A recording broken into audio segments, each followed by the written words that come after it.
Containers are being removed ahead of efforts to pull the Boxship off of Norwegian's lawn.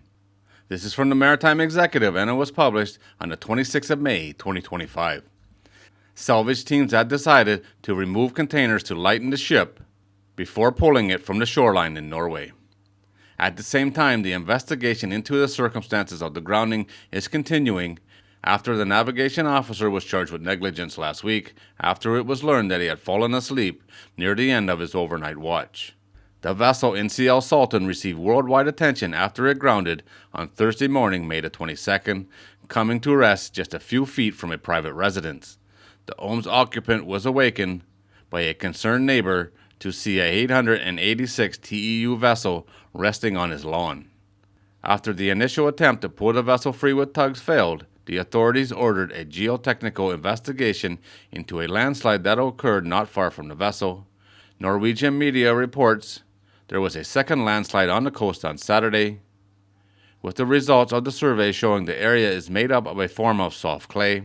The composition is creating further complications in the efforts to refloat the ship, along with some damage to the hull and ballast tanks. On Sunday, salvage teams began removing containers from the vessel using the cranes on the ship. The containers are being placed on barges. The Norwegian Coastal Authority is reporting that significant weight has been removed for the next attempt to refloat the vessel on Tuesday. 2 tugs are reported to be standing by to pull the vessel by the stern off the coastline. The police are reporting that interviews continued with the second officer, who is a Ukrainian national.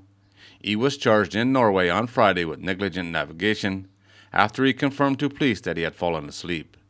The media outlet NRK is quoting investigators saying the officer began his watch at midnight and was in the last hour of his watch when the grounding happened before 6 a.m.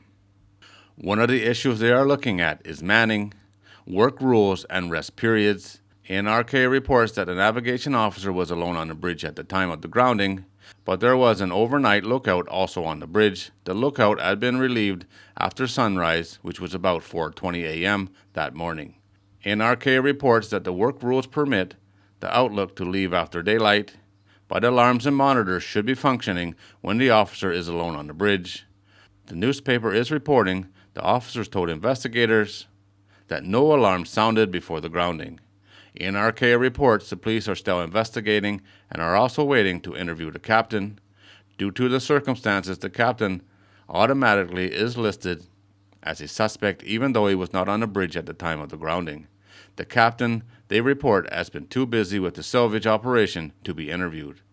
A review of the logs, the newspaper report, shows that the vessel had made a course change as planned after entering the fjord. However, the second turn was missed. AIS shows the ship continued forward at a reported 16 knots before making what one resident called a soft landing on his neighbor's lawn. This salvage operation is moving along at a pretty good rate, that's for sure. Already got most of the containers off that need to be taken off just to lighten her up so she's easier to pull off the beach. Tugs are standing by.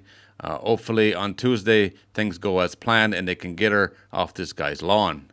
A pretty crazy bunch of pictures coming out of here, and this guy's going to have interesting stories to tell for the rest of his life, that's for sure. And if it was me, I'd have a big picture on my living room wall of a ship in my front yard. Good luck to everyone involved here. Hopefully the refloating goes well on Tuesday, can get the rest of the containers off this ship and get her into a dry dock to find out just how bad the damage is. Alright guys, there it is. As always, thanks for watching. If you're new here and you like these kind of videos, don't forget to subscribe before you leave, and I'll see you on the next one.